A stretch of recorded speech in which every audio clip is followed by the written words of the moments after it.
சரணம் மயில் மேல் வரும் மாசில்லா மணியே மன இருள் நீக்கும் மந்தார நகையே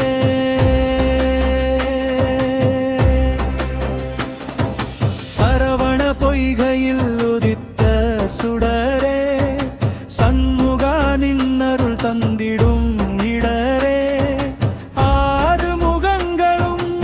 ஆறுதல் சொல்லும் ஏறுமையில் ஏறியனை ஆளவரும்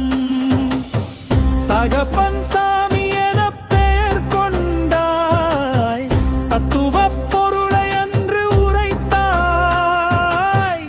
ஓம் எனும் நாதத்தில் உரைப்பவனே ஒப்பில்லா ஞானத்தை தருபவனே சுவாமி மலையில் உபதேசம் செய்தாய் சிவன் செவி குளிரவே சிவகா